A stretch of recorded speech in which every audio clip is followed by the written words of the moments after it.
Good evening.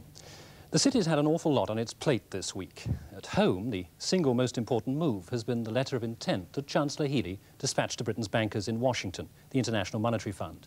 In it, Mr. Healey promised to keep the government's borrowing within a limit of £8,500 million. The city likes the idea, but wonders how he'll do it.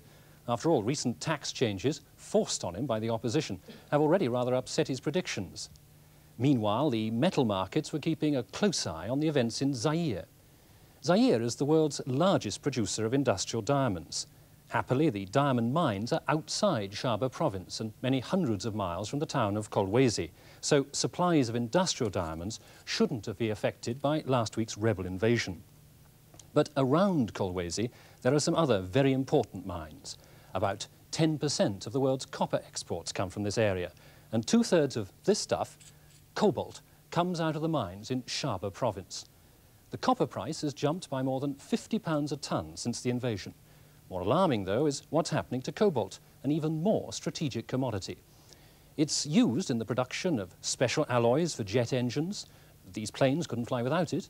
And it's used by the oil industry, the electronics industry, and in medicine. World production is 25,000 tonnes. Consumption is as much as 30,000 tonnes a year. Stocks, though, are now run down and further supplies are scarce. No wonder the price has jumped 30% from more than £8,000 a tonne to 10,600. Now, much of Britain's cobalt comes from Zambia, but the bulk comes from the mines around Kolwezi. And those mines could be out of action for up to 6 months. Hugh Stevenson. It might seem rather callous to discuss these dreadful events in Zaire in terms of metal prices, but they're obviously very important. Mr. Robbins, as a leading London metal merchant, and what is the effect on the copper market likely to be? Well, I think the important thing to remember is that there is a vast oversupply of copper at the moment. In fact, it's said that there's something like 30% of the world's total production of copper actually in producers' hands and in warehouses around the world that's unsold. So although Zaire is an important copper producer and does in fact produce about 10% of the world's production, there should be no long-lasting effect of the disruption of the mines in Zaire. But the same, as we were hearing, is not true of cobalt. Well, that's absolutely true. In fact, two-thirds of the world's cobalt, or nearly two-thirds of the world's cobalt, comes from Zaire. And the Americans, who consume over half the world's cobalt, are in a very worried state at the moment about where they might get supplies from. And from the latest reports, we understand that it could be several months before cobalt production could begin again. Mr. St. John, your company, which is a subsidiary of British Oxygen, is the largest user of cobalt in this country. What exactly do you use it for? We produce a material, an alloy called stellite, a range of alloys, of which cobalt is the principal content. And our factory produces castings, hard-facing material, which goes into a very wide range of British industry: aerospace, steel industry, valve industry, even the medical industry. In fact, a typical example of what we produced is this hip joint, which is used in the implant surgery. For arthritic operation? That's right, yes. I don't think people had thought of cobalt as a strategic metal in this sort of sense. And what are its particular qualities? As far as we're concerned, mixed with other metals, it produces an alloy which is very resistant to high temperatures, to corrosion and abrasion.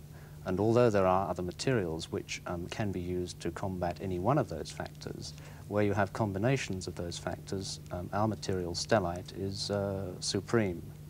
Well, without advertising stellite too much, but what are the precise things? I think people haven't got quite a clear idea of what they use. You said in a general way in the aerospace industry and so on, but what precisely are they used for?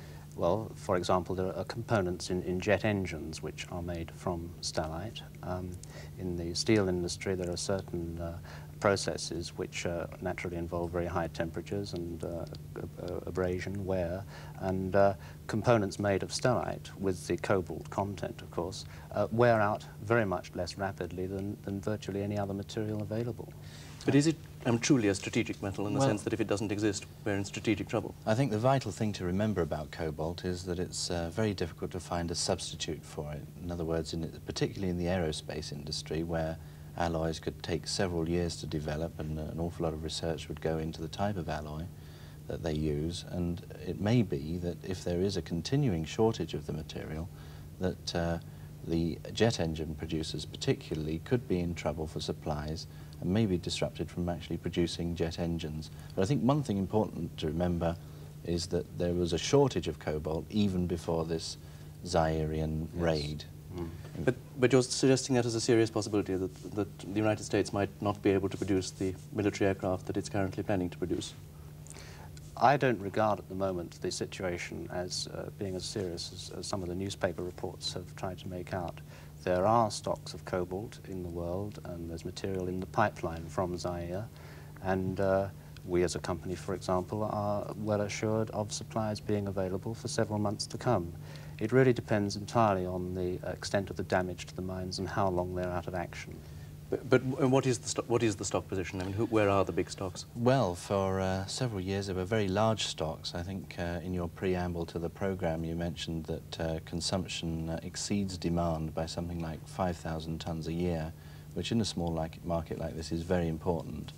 And in the past, the difference between consumption and production has been made up out of two stockpiles, one in America and one in Belgium. But the Americans decided not to sell any more from their stockpile about 2 years ago, and in fact to increase their stockpile, and the Belgians are at such low levels now that they're actually considering increasing their stockpiles of material. So it doesn't seem as though there's an immediate answer to the shortage of material, and as Mike said, the important thing is for the mines to get going again and start production. Do there seem to be other buyers in the market? I mean, is the Soviet Union or Comecon countries, are they buying? Well, this is an interesting thing that's happened recently, that Russian purchases have been made on the London market. I think normally they would tend to buy directly from producers and mines, but they have been heavy buyers in the London market recently, but so have other consumers. But I think in general the major consumers have yet to make a decision about whether to carry on waiting for news from Zaire or to buy material, in which case the price could probably go a lot higher. And what would be the effect on price of a complete stop in Zairian production for 9 months? Well, the difficulty is that the material can't be replaced with anything else, and I think that's the important thing to remember in the important uses. Also, it seems that the production cannot be increased either. In the short term. In which case the price could go to much higher levels. Gentlemen, thank you very much. Industrial diamonds, like those that come from Zaire, account for less than 20% of the money spent in the diamond commodity market. The real money there is in gems. And this is perhaps the least known and the most secretive of all commodity markets. And really, it centres around just one company, De Beers. Alistair Mickey reports from London and Tel Aviv on a market that has, in recent months, gone through more turmoil than at any other time in the last 40 years.